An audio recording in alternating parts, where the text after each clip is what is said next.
Assalamualaikum warahmatullahi wabarakatuh. Al-Fakir Abdul Wafi akan menanggapi sebuah video seseorang yang bernama Nur Ihya, Kanjeng Raden Nur Ihya, yang kepedeannya setinggi langit nomor 7, tetapi keilmuannya lebih dalam dari sumur yang paling dalam di bumi ini. Ya, kita tonton dulu video beliau.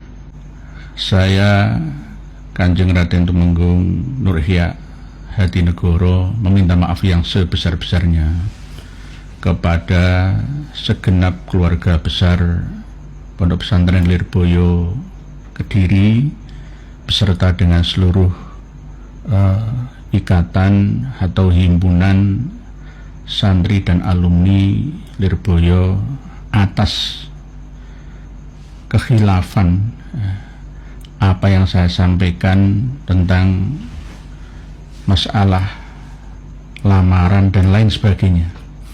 Saya mohon maaf dan akan men-take down video saya yang berhubungan dengan Lirboyo, dan kedepannya saya tidak akan menyinggung lagi keluarga besar Lirboyo.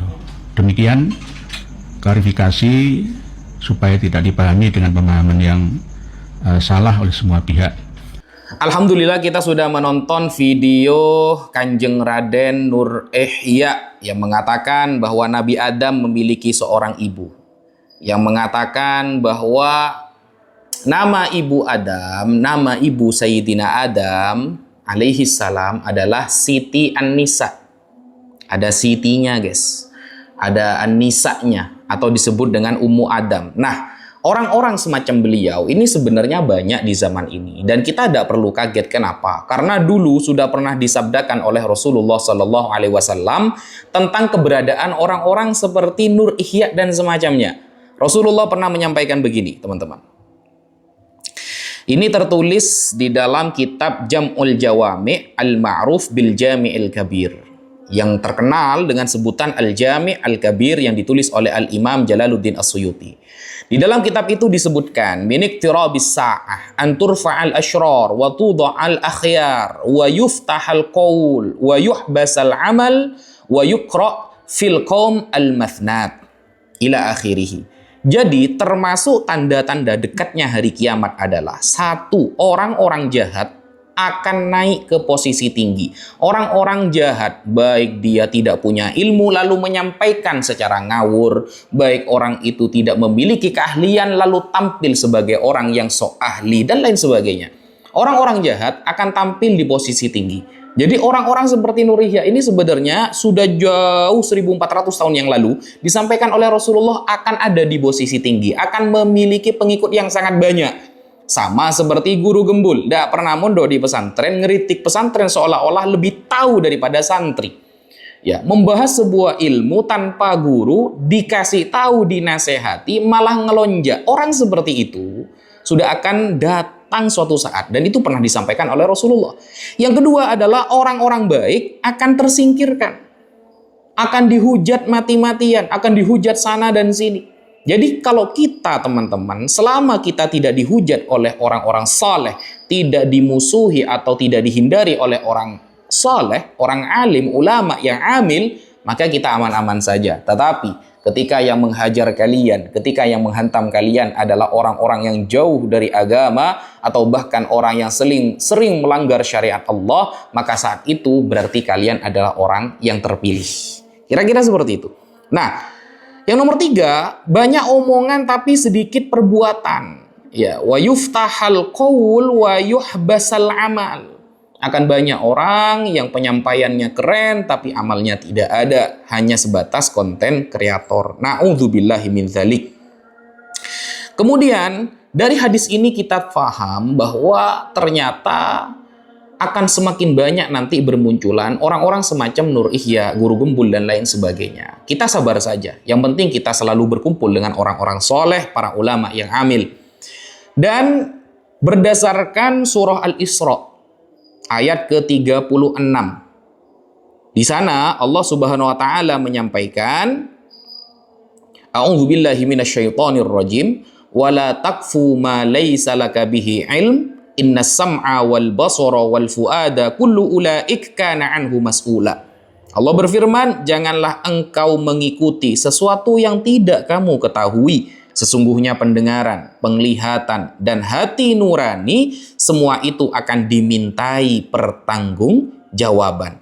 Dari sini kita harus berhati-hati untuk memilih seseorang panutan. Harus selektif dalam memilih seorang panutan. Karena ketika kita tidak tahu latar belakang orang itu, namun omongannya seolah-olah melebihi para ulama salafus soleh, kita harus hati-hati dengannya. Nah, ternyata kalau kita cek di dalam kitab-kitab tafsir tentang keterangan wala takfu ma laisa laka bihi ilm, kita buka di dalam tafsir At-Tahrir wa Tanwir yang ditulis oleh Al-Imam Ibnu Ashur rahimahullah ta'ala. Di dalam kitab itu, Imam Ibnu Ashur secara tegas menulis begini, teman-teman. Wa yandariju tahta hadza anwa'un katsirah. Minha khallah min khilalil jahiliyah. Jadi, termasuk pada tema ayat ini adalah banyak macam-macam kasus, kata beliau. Termasuk apa-apa yang terjadi di masa jahiliyah, kebiasaan orang-orang jahiliyah.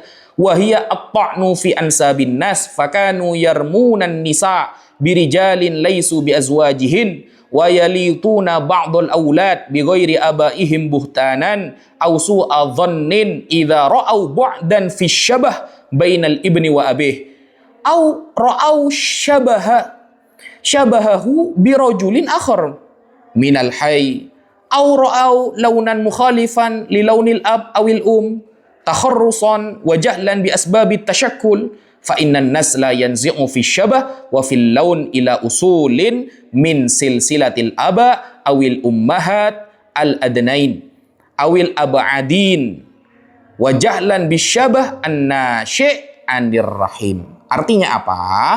Artinya termasuk dalam kategori ayat ini, pembahasan dalam ayat ini, surah Al-Isra ayat 36 adalah banyak jenis perilaku orang-orang jahiliyah. Salah satunya adalah mencela nasab orang lain, yang sekarang juga mulai viral.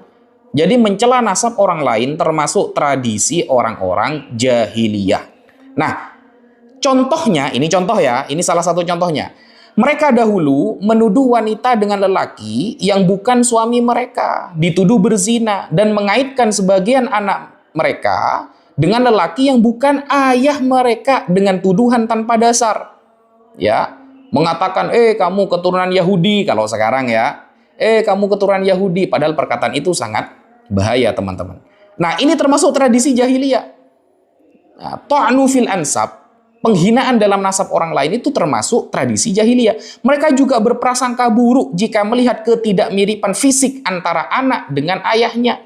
Anaknya jelek, ayahnya ganteng. Itu dihina habis-habisan dulu di zaman jahiliyah. Atau jika anak tersebut mirip dengan lelaki lain di kabilah tersebut. Atau jika warna kulit anak berbeda dengan ayah atau ibunya. Karena kebodohan dan ketidakmengertian misalnya. Mereka tentang sebab-sebab perbedaan bentuk dan rupa. Ada perbedaan antara anak dengan orang tua, langsung dihina habis-habisan. Itu adalah tradisi jahiliyah. Sebab bentuk dan warna kulit anak bisa menyerupai nenek moyang mereka yang jauh maupun dekat, baik dari pihak ayah maupun pihak ibu, karena kebodohan mereka tentang kemiripan yang disebabkan oleh rahim. Karena mereka tidak faham masalah rahim, mereka berani menuduh sembarangan. Sama kayak kasus yang sekarang. Tidak faham ilmu nasab, tak pernah belajar kepada ulama nasab, tak pernah tercatat sebagai orang yang ahli nasab, tapi berbicara nasab mengalahkan ulama nasab.